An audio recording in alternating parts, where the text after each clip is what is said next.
सिंधु और ब्रह्मपुत्र ये दो ऐसे नाम हैं जिनके सुनते ही रावी, सतलुज, व्यास, चनाब, झेलम, काबुल, कुभा, कपिशा, गंगा, यमुना, सरयू, गंडक, कोसी आदि हिमालय की छोटी बड़ी सभी बेटियां आंखों के सामने नाचने लगती हैं।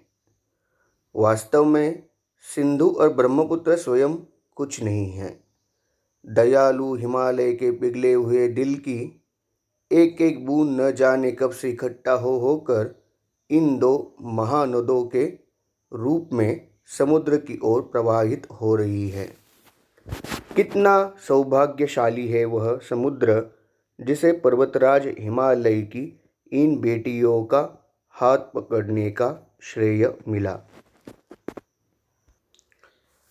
देखो, इस परिच्छेद में लेखक जो है वो बताना चाहते हैं कि सिंधु नदी जो है और ब्रह्मपुत्र जो नदी है, ये दो ऐसे नाम हैं कि हिमालय से निकली हुई सबसे बड़े जो ये नद है, ब्रह्मपुत्र को नद कहा जाता है। तो वो कहते हैं कि सिंधु और ब्रह्मपुत्र जो है ये ऐसे दो नाम हैं जिनके सुनते ही ये जो छोटी छोटी नदियां हैं, रावी, सतलुज, व्यास, चनाब, झेलम, काबुल, कपिशा, गंगा, यमुना, सरयू, गंडक, कोसी आदि हिमालय की ये छोटी बड़ी सभी बेटियां आंखों के सामने नाचने लगती हैं। मतलब केवल सिंधु का नाम सुनते ही या ब्रह्मपुत्र का नाम सुनते ही यह बाकी जो हिमालय की बेटियां हैं, मतलब हिमालय की नदियां हैं, वह आंखों के सामने क्या होने लगती है? नाचने लगती है। आंखों के सामने नाचने लगती है मतलब उनका स्वरूप जो है वो हमें आंखों के सामने दिखाई देता है, वो याद आता है। जैसे किसी व्यक्ति का नाम लेते ही उसका चेहरा जो हमारे सामने आता है, वैसे वो कहते कि ब्रह्मपुत्र देख लिया, सिंधु देख लिया, तो ये जो है इन्हें देखते ही ये बाकी नदियों की याद आती है, वो आंखों के सामने नाचने लगती हैं।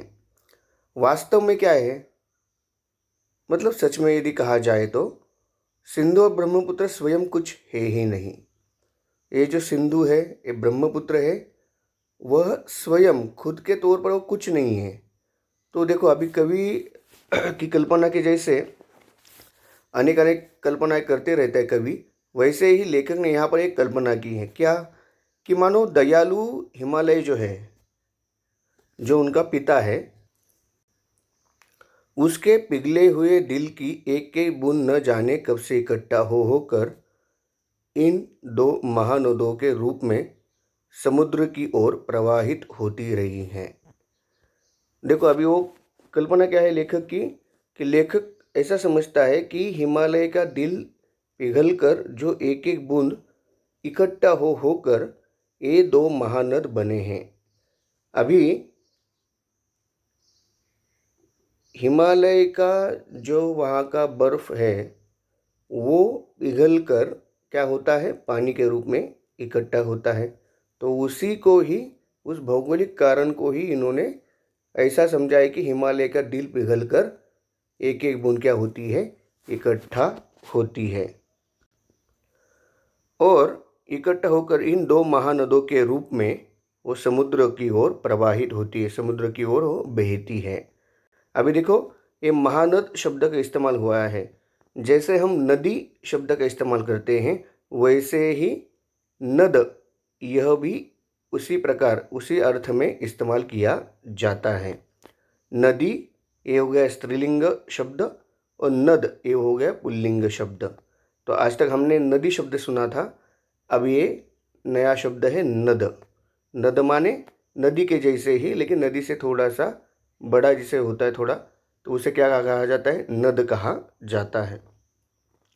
कितना सौभाग्यशाली है वह समुद्र।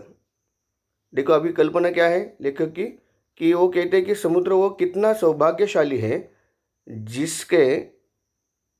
जिसे पर्वतराज हिमालय की इन दो बेटियों का हाथ पकड़ने का श्रेय मिला।